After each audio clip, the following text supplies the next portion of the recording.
یحییکم بالزرع، اور زراعت کی جو خوشحالی ہے وہ تمہارے لیے خوشنودی کا باعث ہے، تمہیں بڑی خوش کرتی ہے، تم بہت خوش ہو اسی بات پہ۔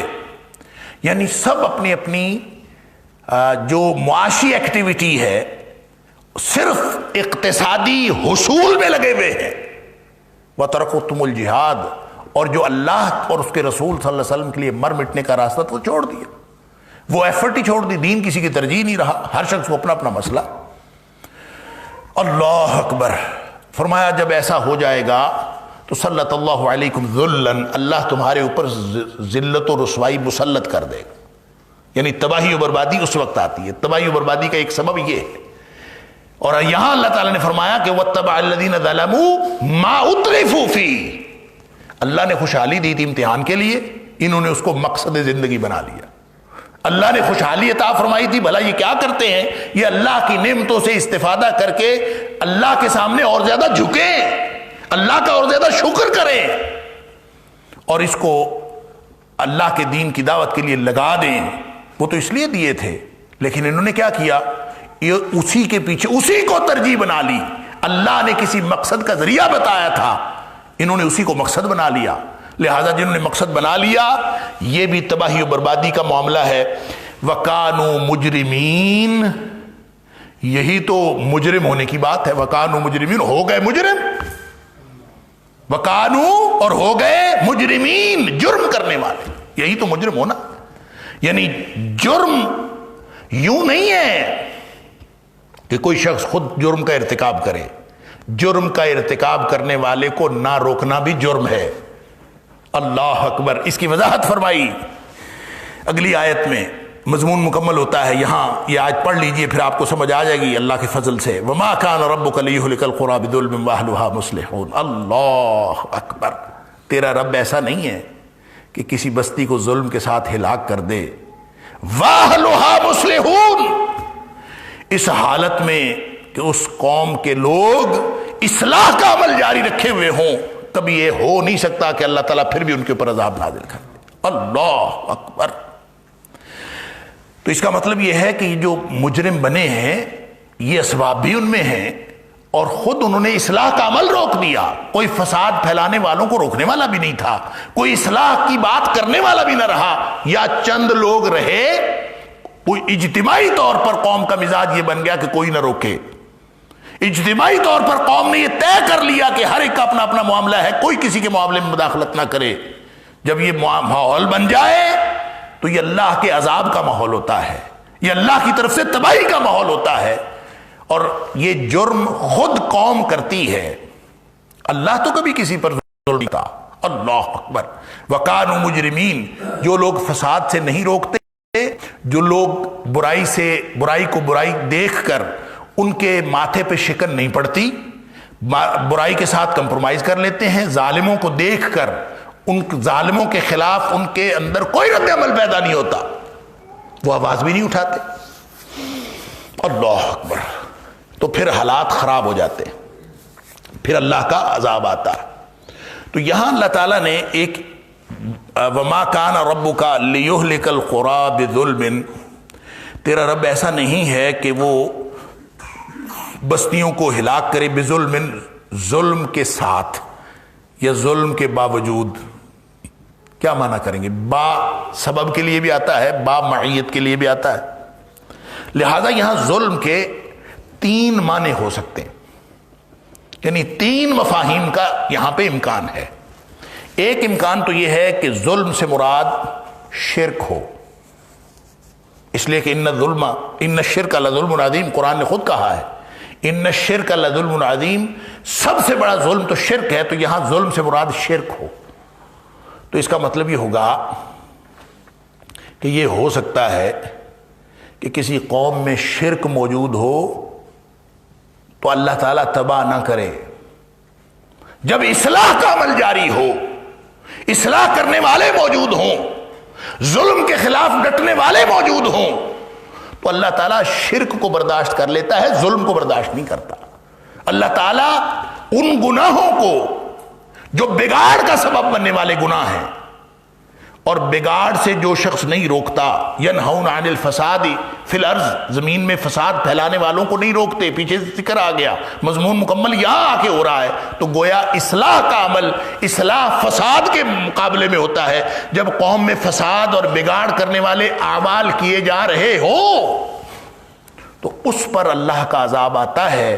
اللہ تعالیٰ گویا ظلم کو، یہاں جو ظلم ہے بمعنی شرک کے آئے تو اس کا مطلب ہے اللہ شرک کو برداشت کر لیتا ہے، بگاڑ کو برداشت نہیں کرتا۔ اللہ شرک کو برداشت کر لیتا ہے، لوگوں کے عقیدے شرک پر ہو، لیکن وہ گناہوں کا ارتکاب جو لوگ زمین میں فساد پھیلا کے کر رہے ہیں، ایک مشرک ہے اپنی کلی میں بیٹھا رہے، لیکن ساتھ وہ بگاڑ پیدا کر رہا ہے، زمین میں فساد پھیلا رہا ہے، اس کو اللہ برداشت نہیں کرتا، ان کے اوپر عذاب آ جاتا ہے۔ اور دوسرا یہاں پہ مفہوم ظلم کا یہ ہے کہ اس کا تعلق اللہ تعالیٰ کی ذات کے ساتھ ہے کہ اللہ ظلم کے ساتھ کسی بستی کو تباہ نہیں کرتا، ناحق تباہ نہیں کرتا اللہ تعالیٰ۔ وما کان ربک لیہلک القری بظلم، اللہ ظلم کے ساتھ ناحق کسی بستی کو تباہ نہیں کرتا۔ واہلھا مصلحون، اگر وہ اصلاح کا عمل جاری رکھے ہوئے ہیں تو اللہ تعالیٰ گویا ان کا جو اصلاح کا عمل جاری رکھے ہوئے ہیں ان کو تباہ کرنا یہ حق کا تقاضا نہیں ہے، اور اللہ تعالیٰ کبھی یہ نہیں کرتا، کیونکہ اللہ تعالیٰ کی طرف ظلم کی نسبت نہیں کی جا سکتی۔ تیسرا اس کا معنی ایک اور ہے جو ان آیات سے واضح ہو رہا ہے، اور نبی پاک صلی اللہ علیہ وسلم کی حدیث سے بھی اس کی وضاحت ہوتی ہے، اور جس کی طرف وہ حدیث بھی جو ابھی میں نے عرض کی کہ صلی اللہ علیکم ذلًا، اللہ تعالیٰ تمہارے اوپر ذلت و رسوائی مسلط کر دے گا اگر تم ہر چیز کو چھوڑ کر اپنے اپنے مال و اسباب کی طرف، جو تباہی کے دو اسباب بتائے اللہ تعالیٰ نے یہاں پچھلی آیت میں، اگر یہ تباہی کے اسباب کسی قوم میں آ جائیں تو ظاہر ہے جب لوگ دین کو چھوڑ کر اپنی ترجیح اپنے مال و اسباب کو بنا لیں، وَاتَّبَعَ الَّذِينَ ظَلَمُوا مَا أُتْرِفُوا فِيهِ، بس یہی مطمع نظر ہے۔ آج ایک فیکٹری، کل 2 فیکٹریاں، کل 3 فیکٹریاں، اور پھر اسی سے آگے بڑھتا جائے۔ کاروبار کیسے بڑھانا ہے اور پیسہ کیسے کمانا ہے، اسباب عیش کیسے حاصل کرنے ہیں، ساری دنیا میں جو لوٹ مار مچی ہے وہ یہی تو ہے، وہ ما اترفوا فیہ کا اتباع ہی تو ہے، اور پیچھے رہ کیا گیا ہے، یہی تباہی کا سبب ہے۔ اور دوسرا تباہی کا سبب فساد سے نہ روکنا، برائی کو برائی نہ کہنا، ظالم کے خلاف کوئی بات نہ کرنا، بلکہ الٹا ظالم کے ہاتھ مضبوط کرنا، تو یہ دونوں تباہی کے اسباب ہیں۔ اللہ اکبر۔ تو جو یہ میں عرض کر رہا تھا، جو تیسرا مفہوم اس سارے سیاق و سباق میں ظلم سے مراد وہ گناہ ہوں گے جو کوئی شخص انفرادی طور پر گناہ کر کے اپنے اوپر ظلم کرتا ہے، یعنی انفرادی خرابیاں۔ اور کوئی شخص اگر انفرادی خرابی کا مرتکب ہو، انفرادی گناہ کا مرتکب ہو، وہ چاہے اپنے گھر میں کسی گناہ کا ارتکاب کرتا ہے یا چھپ چھپا کے کرتا ہے، یا انفرادی طور پر جتنا بھی وہ خرابی میں مبتلا ہو، جب تک اس خرابی سے معاشرے کو نقصان نہیں پہنچتا اور معاشرے کو نقصان پہنچنا شروع نہیں ہو جاتا اور زمین میں فساد کا باعث وہ نہیں بنتا، اس وقت تک اللہ اس کو تباہ نہیں کرتا۔ گویا انفرادی خرابیاں اللہ برداشت کر لیتا ہے، اجتماعی طور پر برائی کے ماحول کو برداشت نہیں کرتا۔ تو یہاں اس کا معنی وہ جیسے اقبال نے کہا ہے نا کہ فطرت افراد سے اغماض بھی کر لیتی ہے، فطرت افراد سے اغماض بھی کر لیتی ہے، کبھی کرتی نہیں ملت کے گناہوں کو معاف۔ کہ اگر ملت ساری گناہ گار ہو جائے، قوم ساری گناہ میں مبتلا ہو جائے، یا کم از کم گناہ سے کمپرومائز کرنے کے جرم میں مبتلا ہو جائے، تو اس کو اللہ برداشت نہیں کرتا۔ انفرادی قسم کے گناہ، انفرادی قسم کی برائیاں اور خرابیاں وہ برداشت، اللہ اس پر عذاب نازل نہیں کرتا جس میں کچھ افراد خرابیوں میں مبتلا ہوں، جب تک وہ فساد فی الارض کے اور زمین میں بگاڑ پیدا کرنے کے جرم کے مرتکب نہیں ہوتے، اللہ تعالیٰ ان کو تباہ نہیں کرتا۔ گویا نتیجہ یہی ہے کہ اصلاح کا عمل جاری ہو، چاہے انفرادی خرابی ہے چاہے اجتماعی خرابی ہے، اس کے خلاف اگر اصلاح کا عمل جاری ہے، کوئی قوم کے افراد اٹھے ہوئے ہیں، قوم میں اجتماعی شعور اصلاح کا موجود ہے، تو اللہ تعالیٰ اس قوم کو تباہ نہیں کرتا۔ اللہ اکبر۔ وگرنہ سب رگڑے جاتے ہیں، وہ ترمذی شریف کی حدیث ہے، نبی پاک صلی اللہ علیہ وسلم نے فرمایا، اچھا اس حدیث کو مکمل کر لیجئے کہ صلی اللہ علیکم ذلن، اللہ تمہارے اوپر ذلت و رسوائی مسلط کر دے گا۔ دین ترجیح نہیں رہا نا، دین ترجیح نہیں رہا، کاروبار ترجیح بن گیا، اور صرف اسباب عیش فراہم کرنا اور اسی میں بڑھوتری دینا، اسی کو نشو و نما دینا، یہی مقصد رہ گیا اور کوئی مقصد نہیں۔ فرمایا جب یہ مقصد ہو جائے اور فساد فی الارض سے روکنے والے بھی کوئی نہ ہوں، یہ دو اسباب پیدا ہو جاتے ہیں، وَكَانُوا مُجْرِمِينَ، تو لوگ مجرم ہو جاتے ہیں۔ یہ تو مجرم قوم کی نشانی ہے نا۔ فرمایا صلی اللہ علیکم ذلن، اللہ ان کے اوپر ذلت و رسوائی مسلط کر دیتا ہے۔ اذا تبایعتم بالعینہ واخذتم اذناب البقر ورضیتم بالزرع وترکتم الجہاد، جب یہ صورتحال ہو جائے صلی اللہ علیکم ذلن، اللہ تعالیٰ تمہارے اوپر ذلت و رسوائی مسلط کر دے گا۔ ساتھ فرمایا لا ینزعہ، وہ کبھی اس ذلت و رسوائی کو واپس نہیں کرے گا، حتی ترجعوا الی دینکم، جب تک تم اپنے دین کی طرف واپس نہیں آؤ گے، جب تک اپنے دین کو پہلی ترجیح نہیں بناؤ گے، یہ حالات ختم ہونے والے نہیں، یہ ذلت و رسوائی ختم ہونے والی نہیں۔ اور دوسری بات نبی پاک صلی اللہ علیہ وسلم فرمایا ان الناس اذا راؤوا الظالم، ان الناس اذا راؤوا الظالم فلم یاخذوا علی یدیہ، اللہ اکبر، جب حالات یہ ہو جائیں نا کہ لوگ ظالم کے ظلم کو دیکھیں لیکن اس کا ہاتھ پکڑنے کے لیے نہ اٹھیں، اس کے آگے رکاوٹ ہی پیدا نہ کریں، بلکہ اس کو کھلی چھوٹ دے دیں۔ جس معاشرے کے اندر ظالم کو کھلی چھوٹ ملی ہوئی ہو، اللہ اکبر، تو نبی اکرم صلی اللہ علیہ وسلم اوشک ان یعمہم اللہ بعقاب منہ، عین ممکن ہے کہ پھر اللہ کا عذاب آئے تو وہ ظالم جو ظلم کر رہا ہے اسی عذاب میں عوام بھی مبتلا ہو جائے، جو عذاب اس کے اوپر آنا ہے ظالم کے اوپر، اسی عذاب کا استحقاق سب کا بن جائے، ساری قوم کو اللہ تعالیٰ تباہ و برباد کر دے، اللہ اکبر۔ لہذا میں یہ سمجھتا ہوں کہ یہ اللہ کریم کا قرآن جو ہے، اللہ کا کلام جو ہے، یہ پورا کا پورا ہدایت ہے، لیکن خاص طور پہ یہ آیت نمبر 117 اور 118 جو ہیں، اللہ اکبر، 116 اور 117، یہ خاص طور پر اللہ تعالیٰ نے ایسی جامع ہدایت اور رہنمائی دی ہے کہ اگر کوئی قوم تباہی و بربادی سے بچنا چاہتی ہے تو اس کو اصلاح کا عمل جاری کرنا پڑے گا، اور اصلاح کا عمل مسلسل جاری رکھنا پڑے گا۔ اگر کسی قوم میں اصلاح کا عمل جاری ہے تو انشاءاللہ قوم کی واپسی ہو جائے گی۔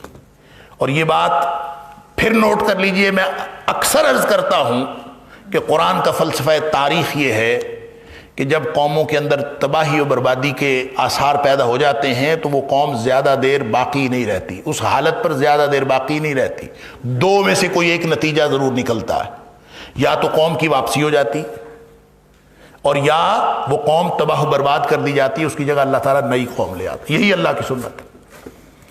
اللہ اکبر، اگرچہ تباہی پر بھی اگر اللہ تباہی کا فیصلہ کرے اس پر بھی دہائیاں لگتی ہیں، یہ اوور نائٹ نہیں ہوتا کام، اور اگر واپسی کا فیصلہ ہو تو بھی اس پر دہائیاں لگتی ہیں۔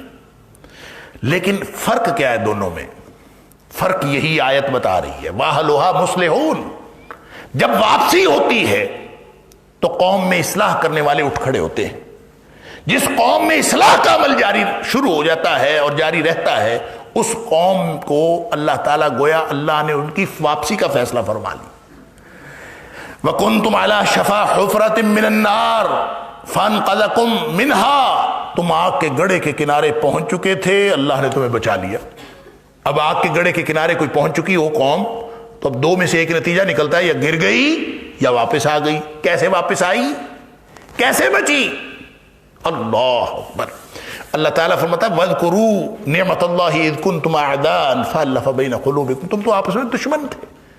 بگاڑ اور فساد کی اس سے بڑی کوئی کیفیت ہوگی کہ لوگ ایک دوسرے کے دشمن ہوں، ایک دوسرے کی جان کے در پہ ہوں۔ فَأَلَّفَ بَيْنَ قُلُوبِكُمْ، اللہ نے تمہاری ایک دوسرے کے دلوں میں محبت ڈال دی۔ اتنا بڑا انقلاب کیسے وقوع پذیر ہوا؟ نبی اکرم صلی اللہ علیہ وسلم کو مبعوث کیا گیا۔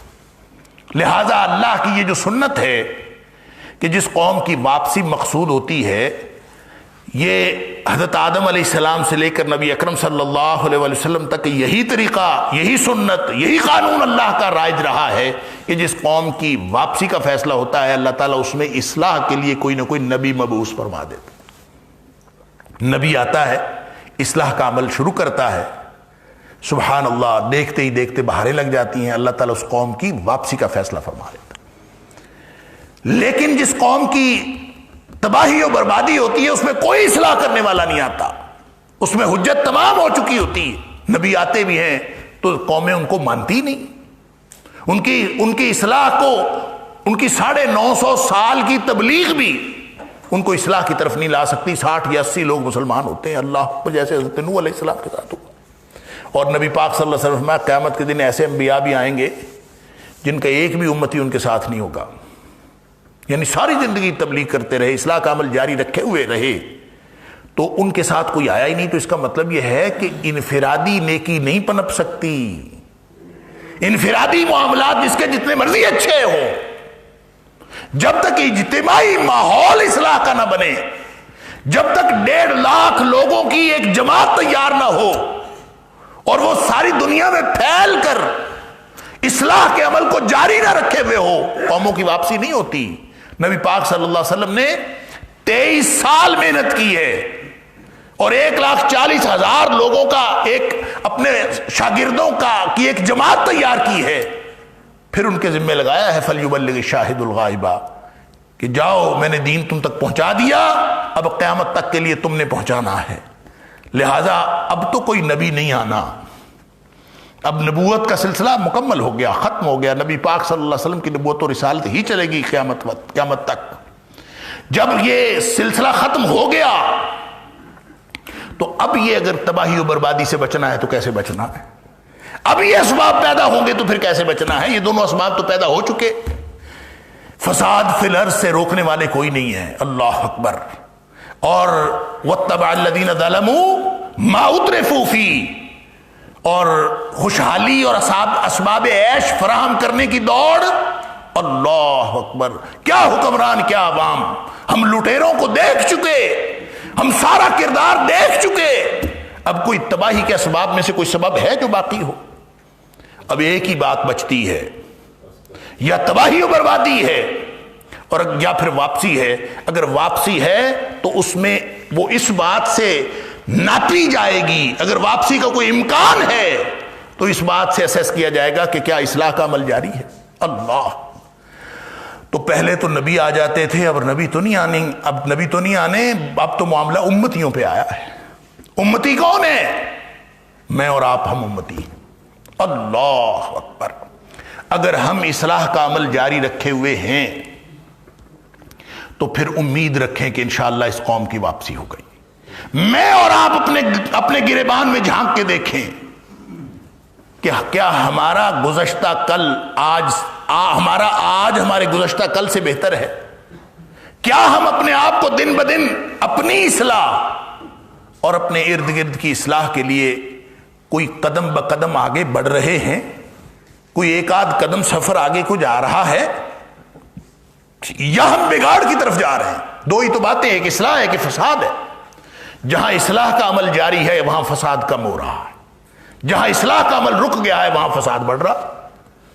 یہاں تو ماحول اس قوم نے یہ بنا دیا ہے کہ کسی کو چھیڑو نہ، اپنی چھوڑو نہ، یعنی اصلاح کی گنجائش ختم۔ جب آپ اپنا پرائیویٹ معاملہ لے کے پھرتے رہو گے تو اصلاح کیسے ہو سکتی ہے؟ اصلاح اپنی بھی ہے، اصلاح دوسروں کی بھی ہے۔ اگر اصلاح کا عمل جاری ہے تو اللہ کی طرف سے واپسی کا فیصلہ ہو چکا ہے، پھر امید کی بات ہے، وگرنہ پھر تباہی و بربادی ہمارا مقدر ہے۔ اللہ اکبر، پھر تباہی و بربادی ہمارے سر پہ کھڑی۔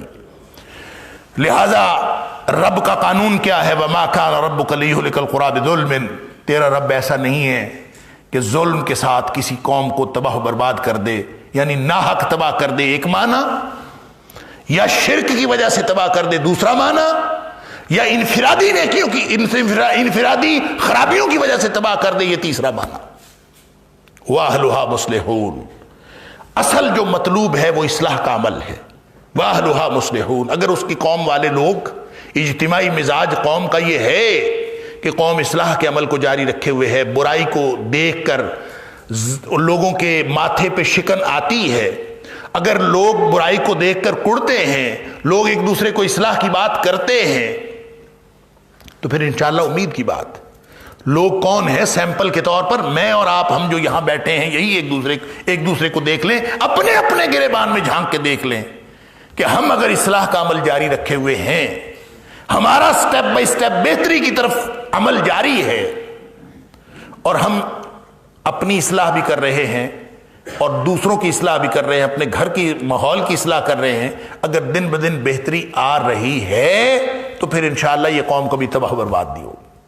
اور اگر ایسا کچھ نہیں ہے تو پھر اس کا مطلب ہے اولو بقیہ کوئی نہیں ہے، اولو بقیہ وہ کوئی نہیں ہے، باقی کوئی نہیں بچا۔ تو پھر اب باقی نہیں بچا تو تباہی اور بربادی کے دونوں اسباب تو آ پڑے۔ اللہ اکبر، نہ تو وہاں کوئی ینہون عن الفساد فی الارض موجود ہوئے اور ساتھ ایسے لوگ بھی موجود ہوئے واتبع الذین ظلموا ما اترفوا فیہ وکانوا مجرمین، تو یہ کسی قوم کے مجرم ہونے کے لیے یہی دو اسباب کافی ہیں۔ اللہ اکبر۔ وما کان ربک لیہلک القری بظلم واہلھا مصلحون، اور تیرا رب ایسا نہیں ہے کہ وہ ناحق کسی کو تباہ کر دے، واہلھا مصلحون، اور جبکہ اس قوم کی حالت یہ ہو کہ وہ اصلاح کا عمل جاری رکھے ہوئے۔ اللہ تعالیٰ ہم سب کو اصلاح کا عمل جاری رکھنے والا بنا دے تاکہ ہم اللہ کے عذاب سے بچ جائیں۔